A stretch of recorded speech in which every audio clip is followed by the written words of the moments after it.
Hi keyboard fans, I'm the PC Expert Amateur, and today we're going to look at the Rebocoon G61 Mini RGB 60% gaming keyboard.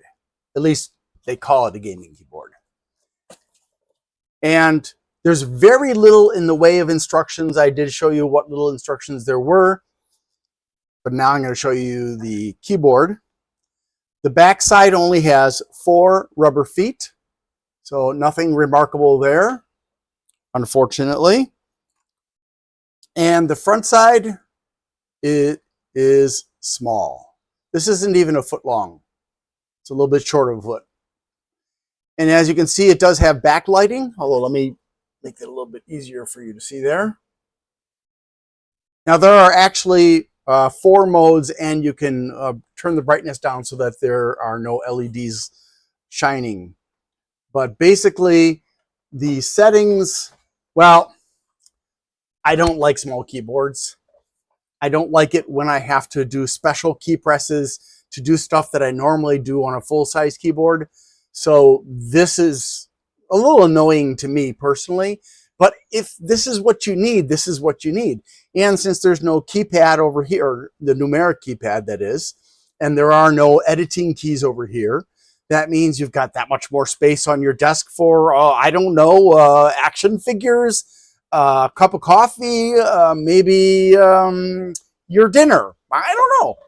But if you want to, you can switch between WASD and arrow keys by using function W. Also, you're supposed to be able to lock the keyboard with function Windows, which is right there. And there are a small number of other functions, like, for example, you can change the brightness. Let me turn off the other light to make it easier for you. There we go. We'll turn off the brightness with O and L. And then we can change the mode with K.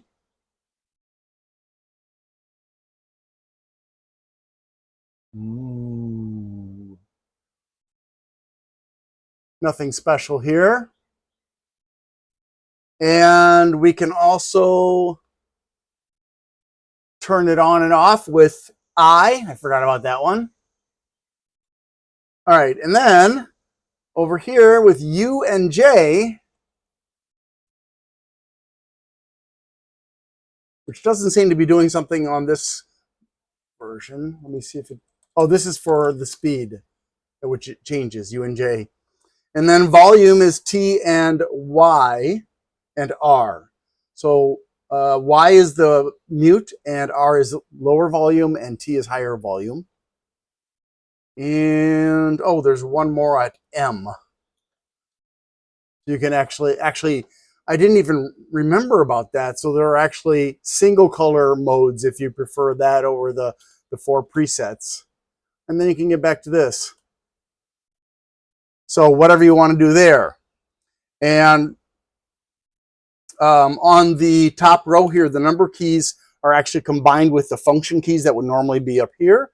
So you have to use function to access the function keys. And the same is true with the escape. It's been combined with the tilde and that little squiggly mark that means about. That's pretty much all there is to show you.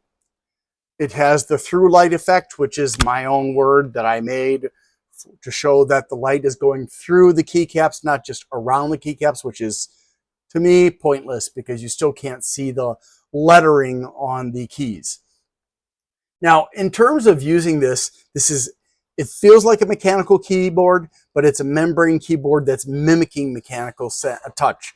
And I did not find any particular advantage in gaming and using this. There was no disadvantage because there were no extra keys to press, but I didn't feel it was special. And when I was doing the other things, and I do a lot of other things on my computer, I found it a little bit frustrating. This is not by far the most frustrating keyboard that I have used, but having to stop to, oh, now how do I use that key? Oh yeah, function blah, blah, blah. It just, to me, if you're going to be doing, I guess, just gaming, that's fine, I guess. It's not going to give you a speed advantage. They don't mention anything about like anti-ghosting or anything like that.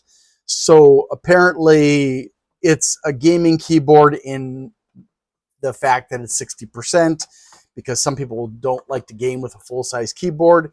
And it's also a gaming keyboard because it's got lights.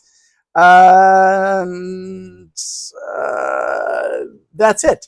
You can't even define, at least not according to the instructions, you can't even define specific keys to have specific lights, which would definitely be an advantage, not just for gamers, but for people using like an office program where there are specific keys that they're going to use for special functions like macros.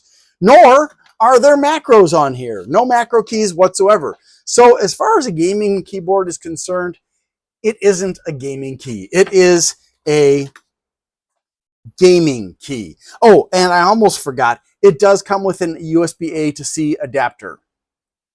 So if you want a real gaming keyboard, go buy a real gaming keyboard, not this one. If you just need a scaled down keyboard that has a bunch of stuff scrunched onto it and you're not planning to do a lot of typing and stuff like that, it's okay, but it's not going to give you an advantage as a pro. That's it for me. Thanks for watching, and I hope you have a great day. I need to ask for your help. Things have been challenging. Whose life hasn't been challenging lately? So if you can please help me out by liking, subscribing, sharing, commenting, and turning on notifications, that would be really, really super. Also, if you'd like to help me financially and you can't afford to, you can do a super thanks on my Glenn's Fast Reviews channel, or you can become a member there. Or if you prefer, you can go to patreon.com/GLENNMII and become a member there instead. Also, I'd like to give a shout out to Bleeping Computer for their support of my channel. If you need resources for computers, for getting rid of malware and learning about cybersecurity and stuff, Bleeping Computer, BLEEPING computer.com is a great resource. Thanks so much for watching and have a great day.